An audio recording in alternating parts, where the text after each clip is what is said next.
Hello, welcome back to Sci-Fi Scavenger, my booktube channel where I pick over the bones of other people's discarded science fiction books.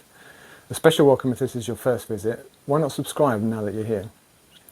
Today I'm going to review Planetfall, written by a British author, Emma Newman. Published in 2015, Planetfall is the first of 4 related books, the others being After Atlas, Before Mars and Atlas Alone. They aren't a single story arc, so don't form a series in that sense. It's more that they're tenuously connected by character and by the fact of each other's existence. I haven't read the others yet, but for instance I gather that After Atlas, notionally the second book, acknowledges the events in Planetfall, but not much more than that. In fact, Newman herself says that they can be read in any order. So, Planetfall. We follow a group of colonists on an alien planet, but this is not a colonisation struggle story. There are challenges, but they're mostly in the past. The group seems well established in their new home. They are united by a quasi-religious, almost cultish faith in the enigmatic leader of the group, the Pathfinder, the driving force behind the journey from Earth. She had a message from God and knows where to find her, even to the extent of galactic coordinates that are somehow revealed to her. Based solely on this conviction, the self-funded bootstrap mission is assembled and they go forth into the unknown. The book does not deal with the mechanics of that journey. We don't know how they got there or how long it took, but get there they did. The Pathfinder is a conspicuous absence from the story, demanding yet more faith than the colonists. We know right from the start that there is a founding lie, a concealed truth which, if revealed, would shake the very foundations of the colony, perhaps causing its demise. Our protagonist is Wren, a 3D printer specialist. She is one of 2 people that know this truth, and for reasons we don't initially know, has chosen to conspire with Mac to conceal it.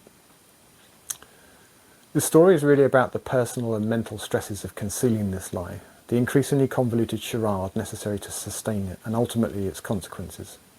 This is all made much more difficult by the sudden and unexpected appearance of Sung Soo, a disruptive influence. It quickly transpires that he is the adult son of 2 of the original colonists, and the grandson of the absent Pathfinder. He is seemingly the lone survivor of a group separated from the main colony and believed by all to have died when their landing ship crashed. He starts off as an innocent, a foundling almost. The colony adopt him and begin to educate him in their way of life, and on the tech that supports it, tech that he hasn't had the advantage of, growing up in a much more limited and harder existence. He plays an increasingly important role as the story progresses.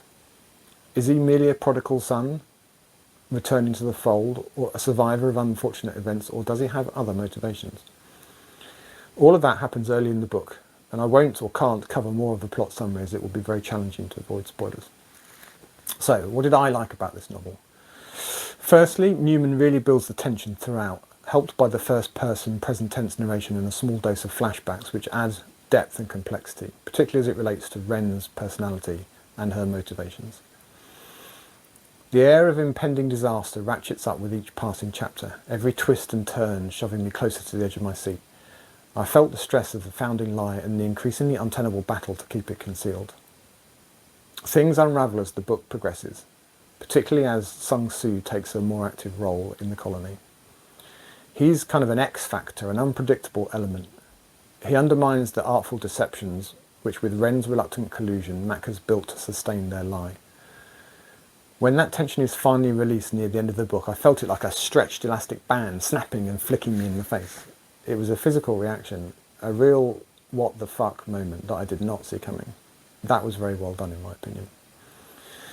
Secondly, Wren is a troubled individual, grappling with guilt, remorse, loss and the weight of the secrets that she carries. What manifests initially as merely strongly introverted behaviour is slowly revealed to be a serious mental illness, which affects all her interactions and relationships, affects how she lives, the things that she does, and the way that she does them. She conceals her struggles and her obsessive behaviour from the colonists, and from us. We are drip-fed clues, but only late in the novel is it clear to us just how out of hand things have got. Again, Sung Soo is the catalyst here. His interventions, apparently benign in intent, interfere with Wren's defence mechanisms, her concealment of her issues.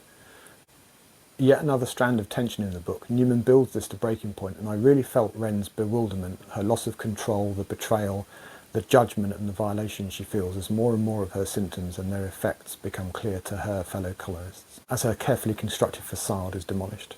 Faith is a backdrop to the whole story. The colonists are not backward zealots. They are scientists, engineers, or wealthy, talented individuals that have bought into the Pathfinder's own faith and conviction. Their faith has many aspects. They believe that this is a journey to find God, or a God. They expect and believe that their new world will be fresh, better than Earth, which it is hinted is falling apart as they leave. They believe in the Pathfinder despite her long absence, not really questioning what is presented to them as fact by Mac. Whilst not unique, this exploration of faith is refreshingly unusual in a science fiction novel, and as a card-carrying atheist I rather enjoyed it. Finally, another plot strand that I really appreciated was Wren's secret nocturnal explorations of the nearby God City, a huge organic structure. The God City, in fact, is the location the Pathfinder was drawn to in the first place, and where the colony believe that she now lives, communing with the Almighty, interacting with the colony only via an annual message ceremony, which is orchestrated by Mac, part of the long-running deception.